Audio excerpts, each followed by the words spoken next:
Salut, c'est Nicolas.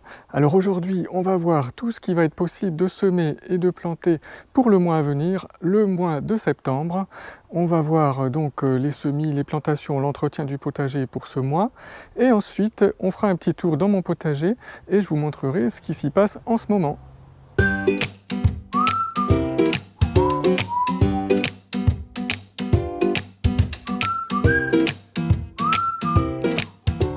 Alors avant de voir le sommaire de cette vidéo, je voulais vous montrer un petit peu les dégâts qui ont été causés par la sécheresse de cet été.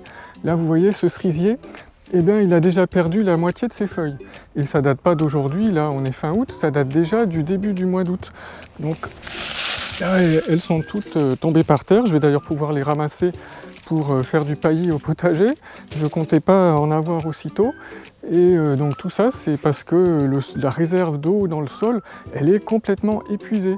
Donc le cerisier, pour éviter de crever, eh ben, il a fait tomber les feuilles. Comme ça, eh ben, il a évaporé moins d'eau par le feuillage. Et si on voit les arbustes à côté, là c'est encore pire. Là, celui-là, il est complètement séché. Je me demande même s'il va repartir à l'automne. Là, je commence à en douter. Derrière, c'est pareil. Là, vous voyez, tout ça, là, c'est... Les feuilles sont complètement sèches, séchées en place sur l'arbre. Bon bref, donc revenons au sommaire de cette vidéo. Donc là, on va parler aujourd'hui du mois de septembre. Alors en septembre, l'été touche à sa fin, même si ici à Toulouse, on a encore des coups de chaleur assez forts. Et bon, il y a encore beaucoup de récoltes au potager, mais elles vont avoir tendance à diminuer. Et surtout, ce qui est vraiment marquant, c'est que les jours commencent vraiment nettement à diminuer. Donc tout ça, ça va entraîner un abaissement des températures et dans certaines régions, même si ça devient de plus en plus rare avec le changement climatique ou en altitude à ce moment-là, eh bien il y a même y avoir des risques de gelée en septembre. Donc qui dit risque de gelée dit attention pour les légumes sensibles. Alors les plus sensibles, c'est les haricots. Alors le mois de septembre, c'est un mois où on va continuer à faire pas mal de semis et de plantations. Donc ça concerne les légumes d'automne comme la mâche, les épinards, etc. Tout ça, c'est des légumes qui vont pousser pendant l'automne, qui vont passer l'hiver dehors, si l'hiver n'est pas trop rude, et qui seront récoltés au printemps prochain. Alors le mois de septembre, c'est aussi un mois idéal pour faire des semis d'engrais verts. Alors les engrais verts, vous savez, c'est des couverts végétaux, c'est-à-dire des plantes qu'on fait pousser sur les parcelles une fois qu'elles sont libérées. Ça occupe le sol, ça enrichit le sol, ça permet de le couvrir pendant l'hiver. Et donc c'est bien le bon moment pour faire ces semis d'engrais verts.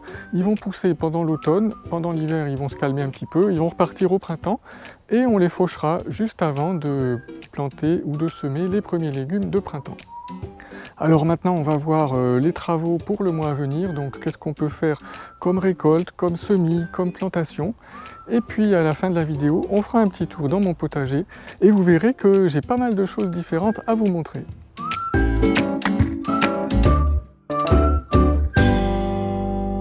Alors au niveau des récoltes qu'on va pouvoir faire au mois de septembre, qu'est-ce qu'on a? Eh bien on a déjà tous les légumes racines. Alors les légumes racines, c'est quoi? C'est les radis, les carottes, les céleris raves, les betteraves. Donc tout ça, vous allez pouvoir les récolter au mois de septembre, sauf si vous avez prévu de les laisser en terre et de les ramasser au fur et à mesure des besoins. Moi c'est ce que je fais pour les betteraves par exemple. Ensuite, au niveau des légumes feuilles, qu'est-ce qu'on va avoir? Eh bien, au niveau des légumes feuilles, on va avoir les blettes. Donc, vous avez vu ma blette à quart de rouge, là, tout à l'heure, là, qui est magnifique. On va avoir aussi les céleris branches. Au niveau salade, on va avoir les chicorées, les laitues, bien sûr, les poireaux aussi. Et maintenant, passons aux légumes fruits. Donc les légumes fruits, c'est ce qu'on appelle aussi les légumes à ratatouille en ce moment. Donc on va continuer et terminer pour certaines régions à récolter les tomates, les poivrons, les aubergines, les courgettes. Et dans les autres légumes fruits, qu'est-ce qu'on a? On a des brocolis, les choux-fleurs, concombres, courges, haricots, melons, fenouils. Vous voyez, il y en a vraiment pas mal. Hein. Ça, c'est toutes les récoltes de la fin de l'été là qui s'accumulent et qui arrivent. Et puis on ne va pas oublier pour finir les herbes aromatiques, donc le basilic s'il n'a pas trop souffert de la chaleur, moi j'en ai quelques-uns qui sont à mi-ombre là, qui donnent encore, le persil, la coriandre, c'est pas évident la coriandre aussi quand il fait trop chaud, la menthe, la sarriette, l'estragon et la ciboulette.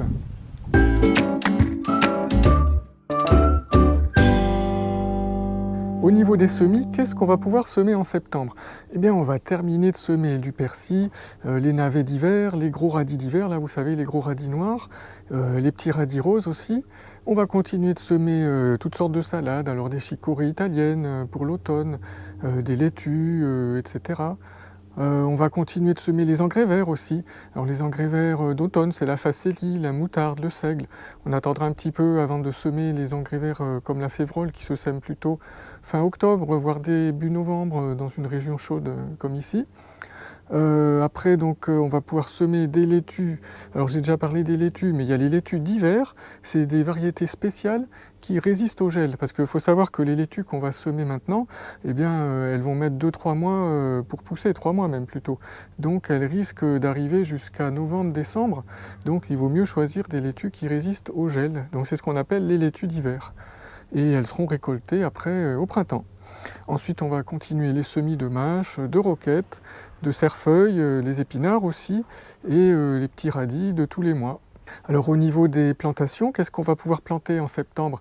Eh bien, dans les régions clémentes, donc au sud de la Loire en général, on va pouvoir terminer de planter des choux comme les choux frisés, des choux qui résistent au gel et qu'on récolte l'hiver et au printemps. Toujours au niveau des plantations, on va continuer de planter des laitues et des chicorées.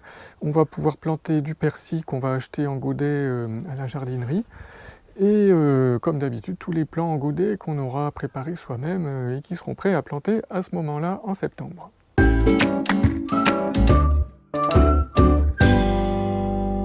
Au niveau de l'entretien des cultures à faire au mois de septembre, qu'est-ce qu'il y aura à faire là? Donc si on cultive des courges, vous avez vu tout à l'heure, là il y a des grosses courges, eh bien pour éviter qu'elles pourrissent au contact de la terre, ça peut être bien de mettre une tuile retournée ou une petite planche en bois. Comme ça les isole de la terre qui est humide. Maintenant, si vous avez des haricots nains qui sont encore en culture, ça peut valoir le coup à la fin du mois de septembre d'installer un voile, vous savez, un voile de croissance qui va les protéger du froid parce que les haricots verts, c'est vraiment super sensible au gel. Autre chose, si vous avez des choux qui poussent, va falloir surveiller la pierrite du chou. Vous savez, c'est le papillon blanc là qui pond des œufs, des petits œufs jaunes qui se mettent à la surface des feuilles et qui donnent naissance à des chenilles. Des fois, elles sont vertes, les chenilles, elles se confondent complètement avec les feuilles, on les distingue à peine. Donc il faut vraiment inspecter feuille à feuille tous ces choux et enlever les chenilles à la main parce qu'elles risquent de faire des gros ravages sur les choux. C'est des chenilles qui sont très voraces. Ou alors une autre solution, c'est d'installer un filet anti-insectes sur la parcelle qui a les choux. Donc ce qui va empêcher le papillon de la pierrite de pondre et donc ce qui va éviter les chenilles. Autre chose qu'on va pouvoir faire au mois de septembre, c'est de valoriser tous les résidus de culture qui sont terminés. C'est-à-dire les restes de tomates. Si on a des plants de tomates qui sont morts, qui ont terminé de produire, eh bien on va les couper à ras, on va laisser les racines dans la terre et on va les laisser se décomposer sur place. On va couper les tiges et les feuilles en petits tronçons, on va tout mettre sur place. Ou si vous préférez, vous pouvez aussi les mettre au tas de compost, mais c'est mieux pour le sol de les laisser se décomposer sur place. Alors en parlant des tomates, pour celles qui vont continuer à produire encore au mois de septembre, là on va vraiment surveiller de près les maladies parce qu'avec l'humidité qui va revenir là, les maladies comme le mildiou, elles peuvent arriver vite.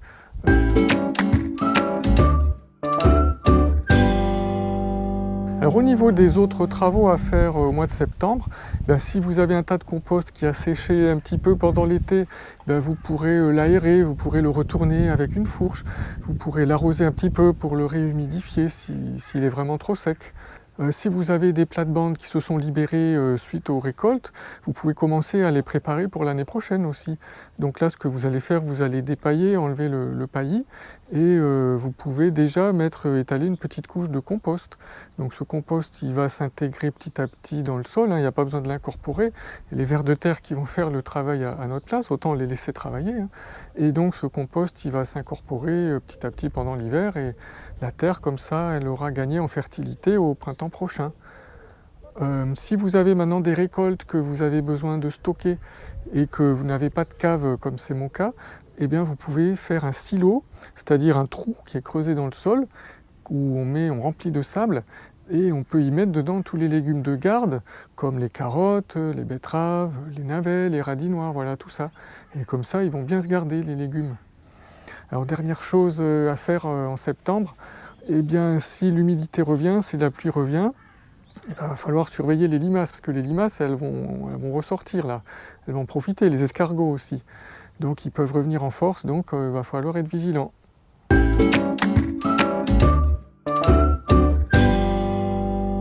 Alors là, je vais vous montrer comment je fais des échelonnements pour les semis de haricots nains.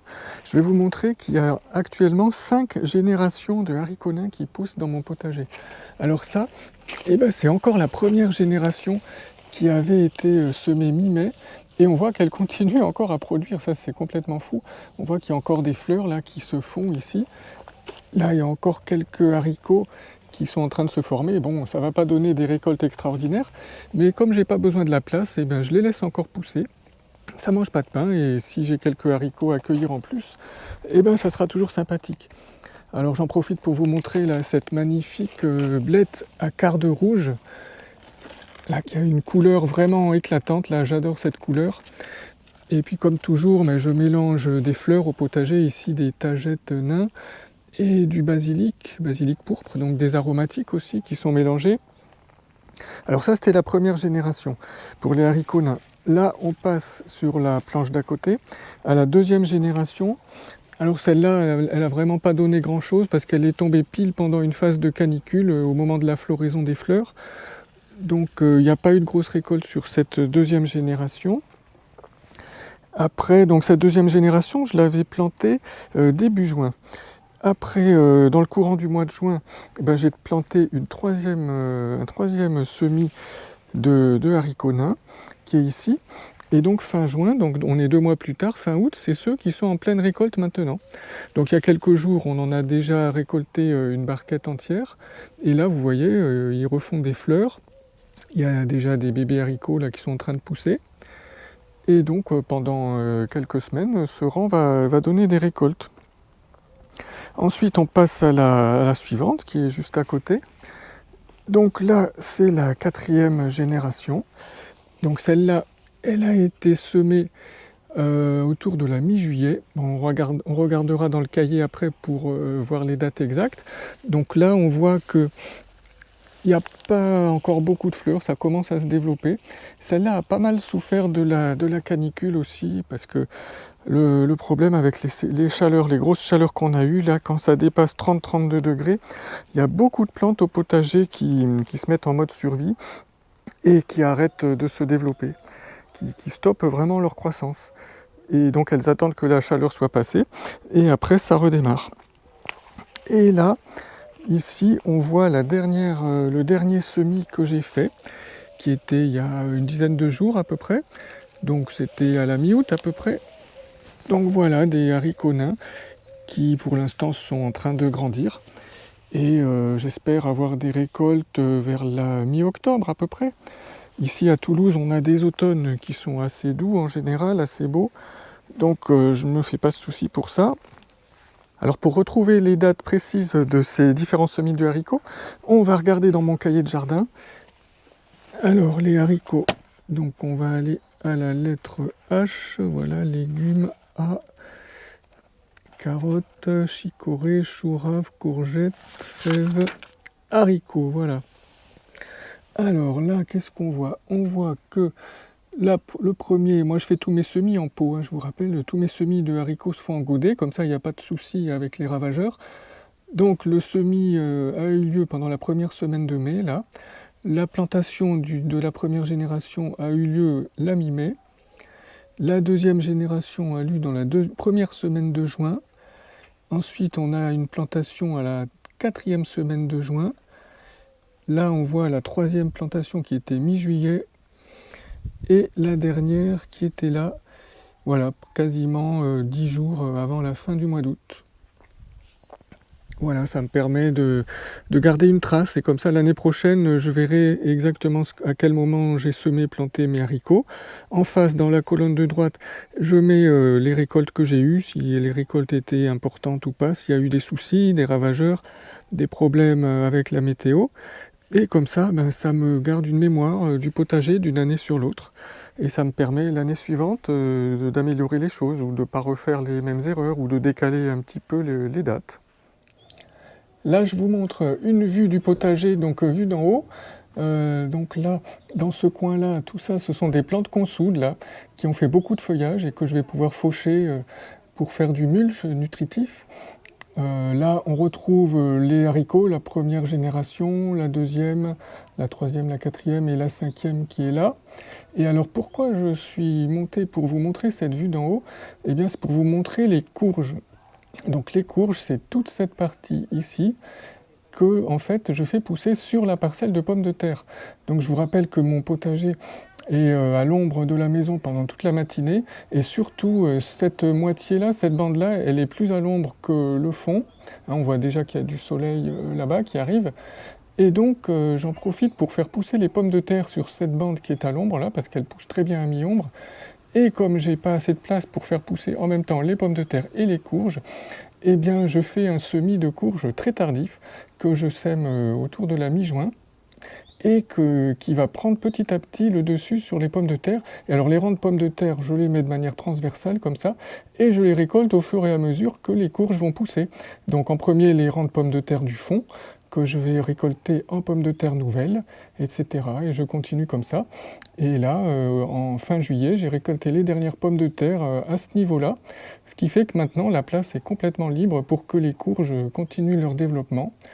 Et on va aller voir ça de plus près en bas. Voilà, on se retrouve au niveau des courges, donc qui commencent à occuper pas mal de surface. Un feuillage très dense, alors elle ne souffre absolument pas de la sécheresse. Et alors on va essayer d'apercevoir quelques fruits. Je ne sais pas si on va voir à travers l'ombre. Alors ouais, là j'en vois une par terre là. Je ne sais pas si vous arrivez à la voir. Et juste à côté là, il y en a une autre. Voilà. Et je crois qu'il y en a une de ce côté-là. Alors ça a traversé l'allée du potager, donc je ne peux plus trop passer. Voilà, elle est là. Alors je ne sais pas ce que c'est comme variété parce que c'est un ami qui m'a donné des graines qui viennent du Japon. Voilà, vous savez que les Japonais, les Chinois, tous les pays d'Asie, là, ils sont très friands de courges. Et donc c'est une variété à peau verte, d'après ce que je vois, qui a l'air assez allongée. Donc ça sera la surprise à la récolte, mais je pense qu'elle devrait être bonne. Voilà comment ça se passe pour récolter les pommes de terre. Alors j'enlève d'abord cette tige de courge là qui gêne, là qui commence à grandir. Alors là je vais écarter le mulch et je vais vous expliquer comment j'ai planté ces pommes de terre. En fait elles ont été plantées mi-avril, donc ce qui est une date tout à fait classique. Et vous voyez, pour le ramassage, il n'y a pas besoin de creuser la terre, pas besoin de déranger le sol. Elles sont toutes à la surface, il suffit de gratter un petit peu avec les mains. Et on les trouve directement, c'est hyper facile à récolter. Là, je suis vraiment très content de cette méthode. Alors, je vous explique comment j'ai fait. Donc, mi-avril, eh bien, j'avais donc complètement dépaillé mon sol, j'avais mis la terre à nu pour faire la plantation des pommes de terre, et j'ai simplement posé les petits bulbes de pommes de terre à la surface de la terre. Alors, pas exactement à la surface, disons, j'avais creusé un mini trou à peine de la taille de la pomme de terre. Comme quand on plante un bulbi d'oignon, par exemple, si vous voyez ce que je veux dire. Donc, chaque plant de pommes de terre était à peine recouvert de terre. Et tout de suite après, bien sûr, j'ai paillé immédiatement par-dessus pour maintenir l'humidité, pour les recouvrir. Et puis assez rapidement après, dès qu'elles sont sorties, dès que les plantules ont émergé du paillis, eh bien j'ai rajouté une couche de paillis encore plus épaisse, parce que là, comme elles ne sont pas recouvertes de terre, il ne faut pas qu'elles voient la lumière du jour, sinon les pommes de terre risquent de verdir. Et après, vous savez, c'est toxique, les pommes de terre vertes, ça ne se mange pas. Donc une bonne épaisseur de paillis d'une vingtaine de centimètres au moins. Alors justement au niveau de la récolte de pommes de terre qui a eu lieu là sur cette bande-là, qui fait à peu près, je sais pas, une vingtaine de mètres carrés on va dire. Donc voilà tout ce qui a été récolté cette année. Et alors je ne sais pas si vous vous souvenez de la vidéo d'il y a un an, mes pommes de terre étaient sensibles à la gale. C'est une sorte de maladie qui fait des taches, des sortes de marbrures sur les pommes de terre. Et donc pour éviter ça, eh bien, chaque année je teste des variétés différentes. Donc cette année j'en ai mis 4. Et alors vous allez voir, les résultats sont vraiment complètement différents. Donc si on regarde cette variété par exemple, Donc là, on voit que les pommes de terre sont vraiment énormes. Là, regardez celle-là là, qui est plus grande que ma main. Mais par contre, il y en a pas mal qui sont troués par des trous qui ressemblent à des trous de limaces. Vous voyez, celle-là, elle a pas mal de trous. Donc là, on a une variété qui produit des grosses pommes de terre, mais qui sont mangées par les limaces. Au contraire, ici, on a une autre variété, là, qui est assez marrante, parce que c'est une peau qui est à la fois rose et blanche. Bon, ça peut être assez joli. Et là, on voit que le calibre est tout de suite beaucoup plus petit. Les pommes de terre sont plus petites et elles sont beaucoup moins, même quasiment pas, mangées par les limaces.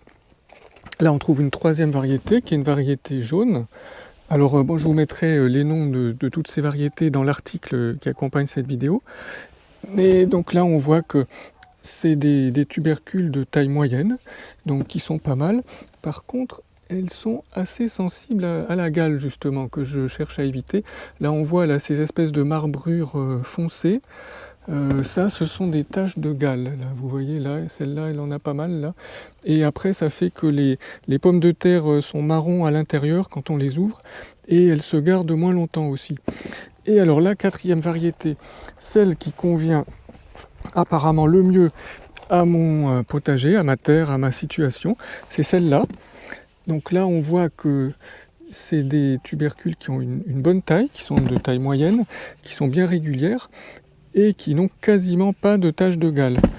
Même, vous voyez, celle-là, là, elle est magnifique, elle n'en a pas du tout. Donc, conclusion, eh bien, l'année prochaine, je crois que je vais diminuer un petit peu mes tests de pommes de terre, puisque j'en ai trouvé une qui va bien. Je vais cultiver les 3/4 de la parcelle avec cette variété. Et comme vous me connaissez, j'aime toujours expérimenter quelques nouveautés. Eh bien, j'achèterai quelques bulbes d'une deuxième variété pour voir quelque chose de différent. Donc tout ça pour vous dire que, eh bien non, il n'y a pas une variété de pommes de terre idéale qui marcherait pour tous les potagers. Par exemple, si quelqu'un vous dit la Charlotte, elle marche très bien chez moi, utilisez-la, allez-y, elle est super. Eh bien non, c'est pas le cas. Il faut tenir compte de son terroir, de son climat. Il y a plein de choses qui rentrent en compte. Donc, je vous encourage à tester des variétés différentes. Et je vous donnerai sur l'article l'adresse d'un site sur lequel on peut acheter des semences de pommes de terre et vous verrez qu'il y a un choix incroyable, il y a des dizaines de variétés et à chaque fois il y a la description qui vous indique les sensibilités à telle ou telle maladie, si ce sont des pommes de terre précoces, mi-saison, tardives, etc. Donc vous voyez, il faut faire ses propres essais et c'est seulement avec ça qu'on peut trouver la meilleure variété pour son potager à soi. Et là, on est à l'intérieur de la maison, donc dans une pièce qui me sert à faire des semis. Et oui, comme vous voyez, on est en plein mois d'août et pourtant, je suis obligé de faire des semis avec un éclairage artificiel. Est-ce que c'est pas malheureux ça? Ce sont les semis de mes légumes d'automne. Donc là, on a des épinards, de la mâche, là, tout ça c'est une barquette de mâche. Là, on a 3 variétés de laitues différentes, d'escaroles. Là, on a des chicorées pour l'hiver. Là, on a des petits pois là, qui sont prêts à planter en terre d'ailleurs. Et alors, pourquoi est-ce que je m'embête à faire ça à la maison avec un éclairage artificiel? Eh bien, tout simplement parce que ces légumes-là d'automne, eh ben, ils ne germent et ils ne poussent bien que quand les températures sont clémentes. Et pas plus tard que la semaine dernière, comme je vous le disais, ben, on a encore eu une canicule à 34 degrés. Et la nuit, ça ne baisse pas en dessous de 22 degrés. Donc là, qu'est-ce que vous voulez faire là? Ces petits plants-là, ils sécheraient tout de suite. Déjà, ils auraient du mal à germer parce que la température idéale de germination pour un légume comme la laitue, c'est autour de 20 degrés. Donc avec 34 degrés, vous pensez bien que les graines, elles vont avoir du mal à germer. Et puis les jeunes plants, ils sécheraient tout de suite, ils crameraient tout de suite avec le soleil, quoi. C'est pas possible. Donc c'est pour ça que cette année, j'étais obligé de faire mes semis à l'intérieur de la maison. Donc là, ils ont bien poussé, là, ça fait quoi, une dizaine de jours. Et les températures ont baissé, là. Je crois qu'il ne fait plus que 29 aujourd'hui. Donc je vais pouvoir les sortir petit à petit dehors, en commençant à les mettre à mi-ombre, mais pas trop non plus, parce que sinon ils risquent de filer et de monter en hauteur. On va parler des concombres maintenant. Alors ici à Toulouse, ça a été vraiment une très mauvaise année au niveau des concombres. Je crois que sur les 4 ou 5 plants que j'ai dû faire, j'ai dû récolter 3 concombres et encore ils avaient un goût très amer. Et en fait c'est dû à la sécheresse qu'on a eue aux différentes canicules, même si elles étaient moins fortes qu'en 2019. Mais le concombre, c'est vraiment une plante qui n'aime pas les grosses chaleurs. Donc on voit là, il y a des parties qui ont séché à cause de la chaleur. Donc ce qui se passe, il y a les fleurs qui se forment. Là on voit la plante, elle continue de pousser, il y a encore de nouvelles fleurs qui se forment. Mais la semaine dernière, on avait encore des 34 degrés la journée. Et donc ce qui fait que le pollen à l'intérieur des fleurs, il sèche. Et les fleurs, du coup, elles avortent. Et pas de fruits. Donc il y a pas mal de plants qui sont morts de la sécheresse. Celui-là, il est encore vivant. On va voir s'il va donner quelques concombres en septembre. C'est pas sûr, on verra. Alors là, je voulais vous montrer la petite parcelle où je fais pousser les betteraves. Donc ce sont des betteraves qui ont été semées fin juin et plantées une semaine et demie plus tard à peu près. Alors comme la plupart des légumes, je fais les semis en godet. Et alors, ce que je fais, vous savez, les graines de betterave, donc déjà quand on fait un godet, on met toujours 2-3 graines pour assurer le coup, au cas où il y aurait quelques graines qui ne germent pas. Et en plus, les graines de betterave, elles ont la particularité de faire des glomérules, c'est-à-dire qu'une graine, en fait, peut donner plusieurs plants de betterave. Donc on va voir là, c'est ce qui s'est produit en fait. Et habituellement les jardiniers ils s'amusent à démarier les betteraves, à en garder une seule par plant. Mais moi je ne fais pas ça, je les laisse de multiples betteraves pousser dans le même godet. Et donc on va voir ce que ça donne. J'attrape la caméra pour voir ça de plus près. Voilà, si on s'approche, là on voit par exemple qu'on a 3 betteraves. 3 petites betteraves là qui sont collées entre elles. Et moi je préfère cette méthode parce que j'aime pas avoir une grosse betterave géante à chaque fois, c'est trop gros. Je préfère nettement avoir 3 betteraves qui vont se développer et avoir une taille moyenne, de la taille d'une clémentine à peu près. Alors il y a une chose que je voulais vraiment vous montrer, c'est la première année que j'en cultive et je suis vraiment soufflé par le résultat. C'est ce que j'appelle mon arbuste à aubergine. Alors vous voyez, la taille à peu près, il fait la même taille que moi quasiment. Je vais vous montrer après en gros plan, mais il y a des aubergines à tous les étages, en haut, en bas. Et alors, qu'est-ce que c'est? Eh bien tout simplement, c'est un plant d'aubergine greffé. Donc ça coûte un petit peu plus cher à l'achat, j'ai dû le payer 5 ou 6 euros, quelque chose comme ça. Je l'ai planté fin mai, comme les plants de tomates, comme les autres plants. Alors au début, il a mis un petit peu de temps à démarrer, mais depuis le mois de juillet, il n'arrête pas de produire des courgettes et encore. On en a déjà récolté au moins une dizaine. Et là, sur le plan, là, je pense qu'il doit en rester une vingtaine encore.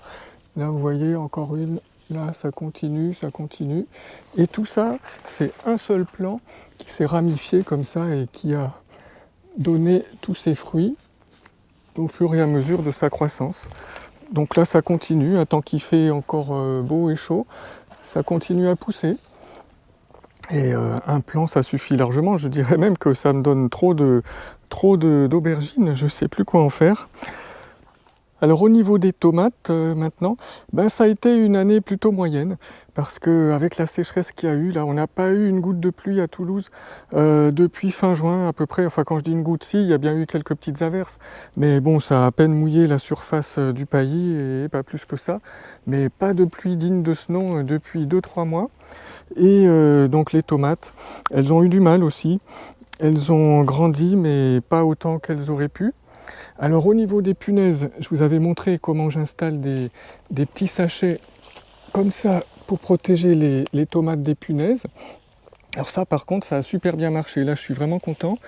Alors vous voyez sur ce plan là de tomates cerises par exemple, là c'est compliqué d'installer un sachet parce que les grappes sont assez grandes. Et là tout de suite on voit là qu'il y a une punaise dessus, là je ne sais pas si vous l'avez vu. Elle est là.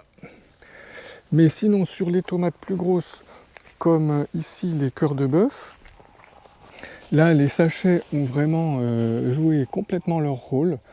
Donc là on va en détacher un pour voir. Voilà, vous voyez cette tomate cœur de bœuf là, qui est tout à fait bien développée. et qu'on va pouvoir cueillir d'ailleurs parce qu'elle est mûre. On va la manger tout à l'heure.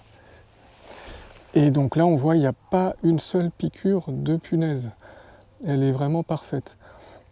Et donc voilà, donc ces sachets là j'en suis vraiment très content. C'est vraiment très utile. Bon, ça demande un petit peu de travail parce qu'il faut en sacher les tomates une par une. Mais bon, quoique, il n'y a pas besoin de le mettre sur toutes les tomates vertes. Hein. Les punaises, elles commencent à s'attaquer aux tomates uniquement au moment du changement de couleur. Donc c'est à ce moment-là surtout qu'il faut les ensacher. Là, vous voyez, sur ce plan, là, j'en ai 4 ou 5 là, qui attendent d'être cueillis, qui vont être mûrs. Donc voilà, vraiment quelque chose de bien que je vais continuer les années suivantes.